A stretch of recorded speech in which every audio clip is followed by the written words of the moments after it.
Bonsoir à toutes et à tous, on est ravis de vous retrouver sur TV Sud, j'espère que tout se passe bien pour vous. C'est jeudi, demandez le programme, un programme et un menu assez copieux les amis ce soir. On va parler du caricaturiste le plus connu de France, il sera sur notre plateau dans un instant en dédicace à la librairie Odysseum pour son dernier ouvrage, c'est Plantu, de passage à Montpellier pour son festival de dessin, de caricature qui sera organisé. Ce sera dans quelques mois au mois de novembre du côté de Pierre-Vive, quartier de la Mosson à Montpellier, en dédicace chez Sorens, mais la librairie est là, évidemment, représentée par Jérôme Dejean. Bonsoir Jérôme. Bonsoir. Alors bonne année. Bonne année également. Moi, je ne vais pas vous parler de dessin, mais de destin. Destin irlandais et espagnol. On va prendre de l'air et voyager un peu aujourd'hui. Voilà, effectivement, avec deux polars au programme. Le programme également, eh bien sympathique encore. Hein, du sport, évidemment, pas mal d'événements ce week-end entre le rugby, le football et les crocos et le MHSC. Jean Cannes, toujours à Marseillan.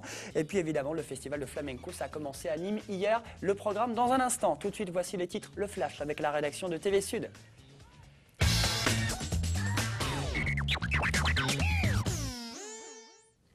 Marlène Mec, bonsoir. Bonsoir Julien. Malaise chez les Pages Jaunes. Oui, un salarié de l'agence Pages Jaunes de Montpellier s'est donné la mort hier matin.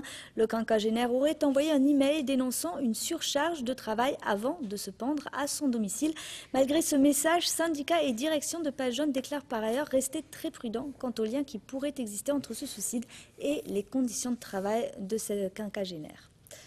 Et puis parents d'élèves et enseignants qui disaient leur inquiétude ce matin à Vers-Pont-du-Gard. L'école de la commune compte 5 classes actuellement, mais un poste d'enseignant pourrait être supprimé à la rentrée 2012-2013. Hier, en rectorat de Montpellier, le comité technique académique devait statuer sur la répartition des postes à la rentrée prochaine, une première ébauche de la carte scolaire qui ne plaisait donc pas à tout le monde. Puis on ira faire un tour au musée Fabre de Montpellier où sont actuellement exposées 101 œuvres de la Fondation Gandur pour l'art, un prêt du mécène suisse qui fait le contrepoint avec la collection Soulage du musée. Vous l'aurez compris, c'est de l'art abstrait, jeu de matière et de lumière en rupture avec les classiques. C'est tout un pan de l'œuvre de la seconde école de Paris qui est à découvrir jusqu'au 25 mars et donc vous avez un aperçu dans le journal ce soir.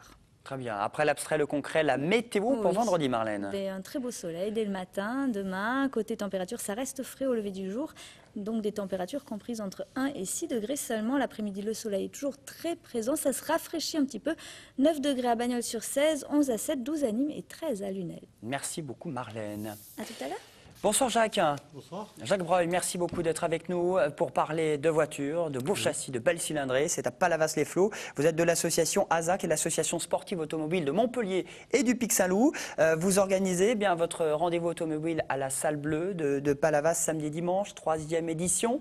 C'est quoi comme voiture et c'est pour quel public? Alors je dirais que ça s'adresse essentiellement aux gens qui aiment voir des voitures, les apprécier, et que globalement on va avoir 4 types de voitures, des voitures dédicacées circuit, des voitures dédicacées rallye, des voitures dédicacées course de côte et enfin des véhicules dits véhicules historiques de compétition, à savoir des véhicules qui ont un petit peu plus de 25 ans et qui ont fait la gloire du sport automobile à l'époque et qui courent toujours. Et c'est une belle occasion pour les gens comme moi qui ont maintenant quelques années de retrouver des voitures qui étaient mythiques il y a 25 ou 30 ans, à l'époque où effectivement le sport automobile était en Languedoc-Roussillon très répandu avec des courses pratiquement tous les week-ends. Donc une belle opportunité de revoir d'anciennes voitures, mais aussi de nouvelles voitures. Alors 80 voitures de circuit, de rallye avant tout, hein, c'est ça? Tout à fait.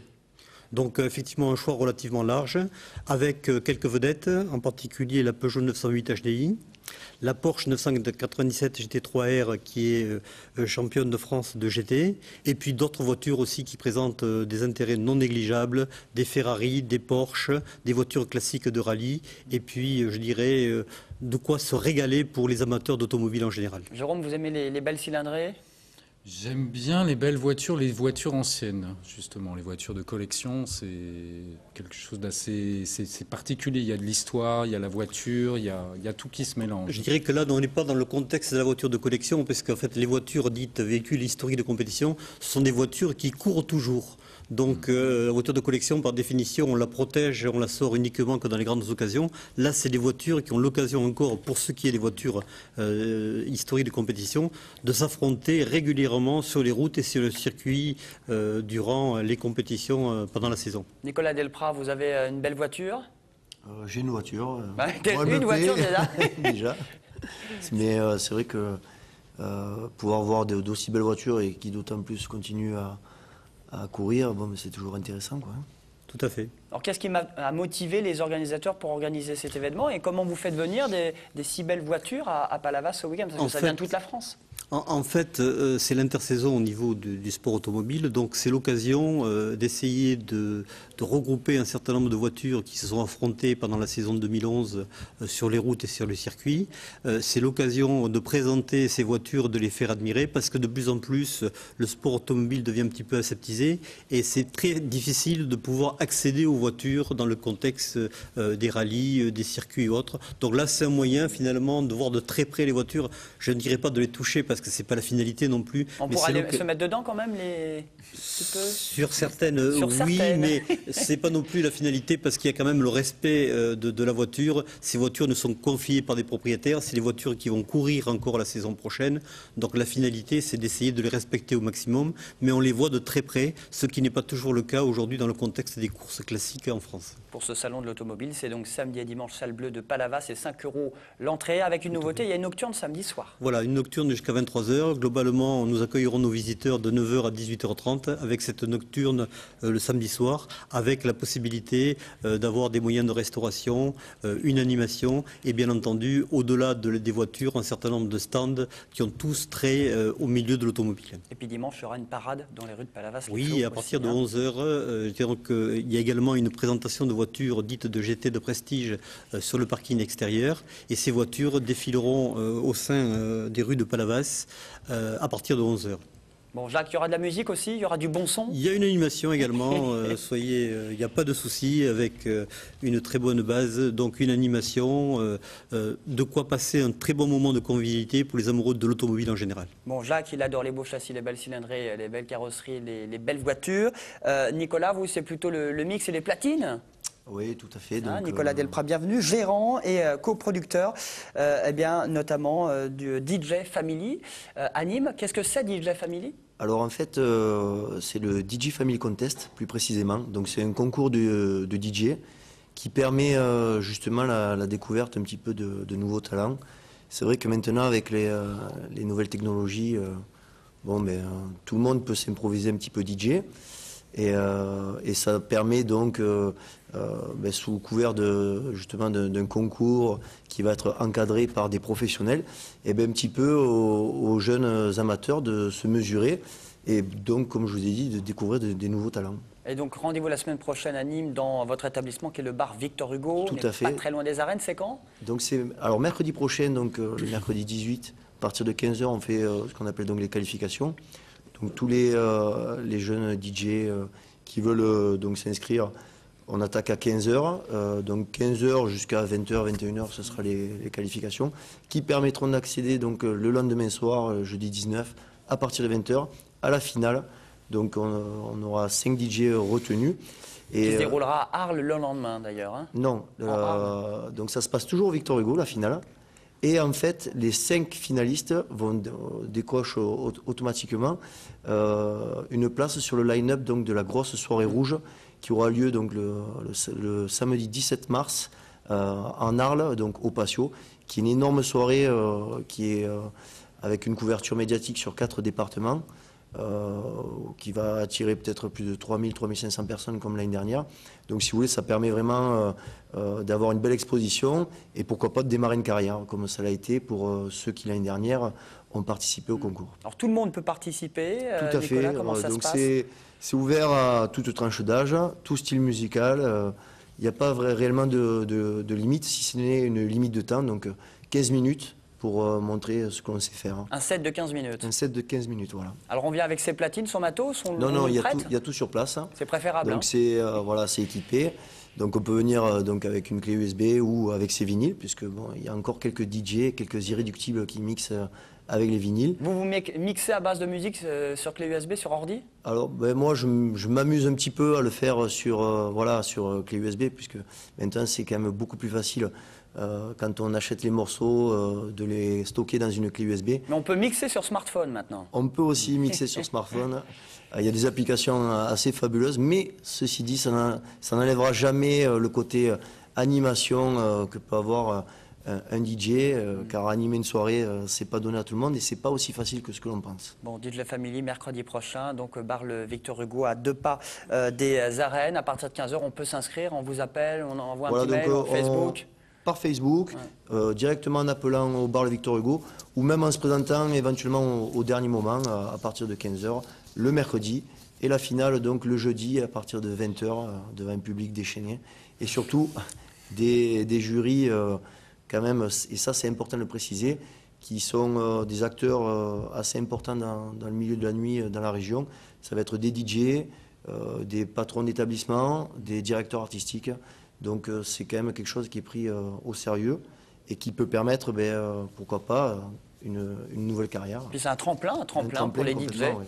La nouvelle génération est là, il faut la préparer. La nouvelle génération, mais bon, le sésame surtout, c'est de pouvoir justement être sur le line-up de la soirée rouge, qui est une grosse soirée, et tous les jeunes la connaissent, et pouvoir être sur ce line-up mixé devant autant de monde, et avoir, donc, comme je vous ai dit, une couverture médiatique où son nom va être inscrit sur les affiches et les flyers sur 4 départements, c'est pas donné à tout le monde et ça se fait pas tous les jours. Bon, rendez-vous mercredi dès 15h, inscription, c'est gratuit? Non, alors là, il y a une cotisation de 15 €.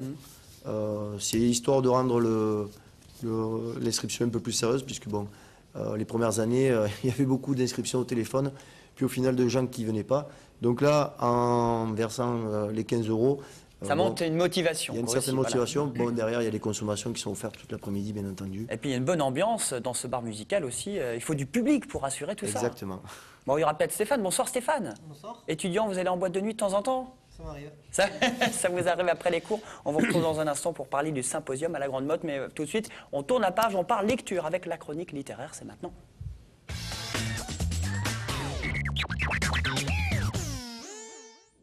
Avec Jérôme pour parler de 2 polars. Le premier, c'est Les Fantômes de Belfast. C'est un polar irlandais. C'est pas courant d'ailleurs, un polar irlandais. Alors, c'est un polar irlandais. C'est un auteur qui est de Belfast, un très très jeune auteur. C'est un bouquin qui est sorti il y a déjà quelques temps, mais je voulais absolument en parler parce que c'est le coup de cœur absolu de l'année pour moi. Et si j'en parle de ce bouquin, qui nous montre en fait toute l'histoire de l'Irlande de ces 60 dernières années en 300 pages. En suivant un ancien type de l'IRA. Et il y a une joliesse dans l'écriture, même si c'est violent par moments. Et si j'en parle notamment de cet auteur qui s'appelle Stuart Neville, c'est parce que l'auteur sera présent, et c'est exceptionnel, à la Comédie du Livre, fin mai, début juin, à Montpellier. Voilà. C'est un bouquin absolument... Donc on le lit, puis après on va se le faire dédicacer. Voilà, on le lit, on le prête, on le donne, on l'achète, on fait ce qu'on veut avec et on va le faire dédicacer début juin à la Comédie du Livre. C'est une bonne occasion à mon avis. Un autre coup de cœur, Jérôme. Un autre coup de cœur. La tristesse du samouraï. La tristesse du samouraï qui, malgré son nom, n'a rien à voir avec le Japon, mais plutôt avec l'Espagne. Alors la tristesse du samouraï, c'est le nom d'une épée qui est donnée à un petit garçon dans les années 40 en Espagne, juste à la fin de la guerre civile.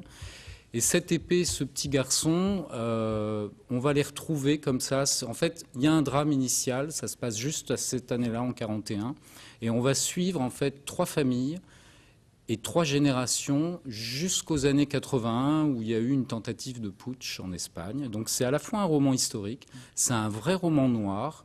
Pour ceux qui sont lecteurs, et j'en finirai là-dessus, c'est le chaînon manquant entre L'ombre du vent de Ruiz Zafón et Millennium. Très bien. Bon, ça rappelle quelque chose. Millennium qui était projeté d'ailleurs dans les cinémas Gaumont et Pathé d'Avignon, de Marseille et de Montpellier hier soir dans le cadre du festival d'avant-première. Aux éditions Actes Sud d'ailleurs, édition de Celui-là Arles, aux éditions Actes Sud et le premier aux éditions Rivage. Exactement. Merci beaucoup. Mais de rien. Reste avec nous, direction La Grande Motte, direction Montpellier pour une journée de conférences et de débats qui va se dérouler la semaine prochaine. C'est un rendez-vous incontournable. On va parler justement avec Stéphane. Rebonsoir Stéphane. Il est étudiant, Stéphane Lam. Vous êtes à l'école d'architecture de Montpellier. Face à vous, le prof. Il est gentil, Laurent? Très. C'est l'heure des notes. Bonsoir, Laurent Duport, et bienvenue. Bonsoir. Vous êtes architecte, vous êtes également enseignant à cette école d'architecture de Montpellier. C'est un rendez-vous ce samedi, d'ailleurs. Ce sera 10h au Palais des Congrès de la Grande Motte. C'est un symposium, tout le monde peut venir. Alors, on va parler de quoi ? Alors, on va parler essentiellement de la thématique de cette année qui est territoire et nouvelle densité. Et donc, sont invités à venir nous présenter à la fois leur travail et leurs réponses à cette thématique. 5 architectes français pour la plupart, mais dont un est également étranger, qui s'appelle Alessandro Zerapolo, qui vont venir présenter donc cette 4e édition du symposium organisé par le domaine d'études Métropole du Sud, dont Stéphane fait partie. Et c'est un symposium qui est organisé chaque année. C'est la 4e édition cette année, donc au Palais des Congrès de la Grande Motte. Avec les étudiants, Stéphane, qu'est-ce que vous avez fait dans ce projet? Bien, nous avons mis en place tout ce symposium avec la partie administrative, la recherche de fonds, le contact avec la publication, tout du début à la fin pour mettre en place cette journée. Alors Laurent, il y aura des architectes évidemment, des élus, des politiques, tout le monde peut venir aussi, les Montpelliérains et les Héraultais. Mais concrètement, c'est parler quoi? C'est de parler de Montpellier dans 5-10 ans, les projets immobiliers qui vont se faire chez nous? Pas seulement les projets immobiliers, c'est aussi la stratégie peut-être aussi de la région, c'est-à-dire comment est-ce qu'on reconstruit la ville sur la ville et comment on s'affranchit des nouveaux territoires. On pense évidemment en particulier au territoire entre Montpellier et la mer, donc la fameuse avenue Raymond Dugrand. Mais pas seulement, c'est aussi s'interroger sur le patrimoine de Montpellier et pas le patrimoine de la région. Et en l'occurrence, le patrimoine de la région, c'est aussi la ville de la Grande Motte qui a obtenu le label patrimoine du XXe siècle en 2010. Et ça nous paraissait aussi intéressant de proposer ce symposium dans cette ville qui a été reconnue et labellisée il n'y a pas si longtemps que ça. Et c'est en même temps le lancement de l'architecture en Languedoc-Roussillon, c'est la première édition. C'est effectivement le lancement de la première édition de l'année de l'architecture en Languedoc-Roussillon qui aura lieu à 12h30 à l'occasion du symposium. Donc c'est aussi un moment fort de l'activité culturelle du point de vue de l'architecture et de l'urbanisme qui va se dérouler toute l'année. Voilà, donc je suis intéressé par l'urbanisme, par un peu l'immobilier, pour savoir à quoi va ressembler un petit peu demain la région. Je peux venir, l'entrée est gratuite, c'est dès 10h. Absolument. Et c'est samedi. Pour cette belle soirée. Stéphane, vous voulez rajouter quelque chose? Non, tout le monde est convié, c'est vraiment l'occasion de rencontrer et de discuter avec des personnes d'expérience, ceux qui conçoivent vos lieux de vie, et donc pour comprendre les enjeux et les intérêts des aménagements portés par les villes. Bon, territoire et nouvelle densité, dans une région très attractive, je crois que c'est 10 000 nouveaux arrivants dans l'Hérault quand même, chaque année. Oui, ce qui correspond à peu près à 9 arrivants par jour. Voilà, on a fait le calcul, il est bon en maths, Laurent. Merci beaucoup d'être venu. Stéphane, merci beaucoup, vous êtes en examen bientôt? C'est fait, on les a passés déjà. C'est déjà fait, donc boîte de nuit maintenant? Peut-être ce soir, allez. Peut-être, Victor Hugo anime, pourquoi pas? Ce sera mercredi prochain. Merci beaucoup, Nicolas, pour ce contest. 15 €, tout le monde peut venir. On peut venir soutenir, effectivement, les DJ régionaux. À très bientôt. Merci, restez avec nous. On remercie également notre ami Jacques Breuil qui est venu. Vive la voiture. Vous repartez avec une belle voiture? Avec une voiture classique, la belle voiture, c'est uniquement pour le week-end ou pour les occasions un petit peu exceptionnelles. Et c'est samedi, dimanche, à la salle bleue de Palavas. L'entrée, c'est 5 €. La voiture, l'automobile de rallye, de circuit, de compétition, donc expo à volonté. On fait une courte pause et on se retrouve dans un instant sur TV Sud. À tout de suite, les amis. À tout de suite.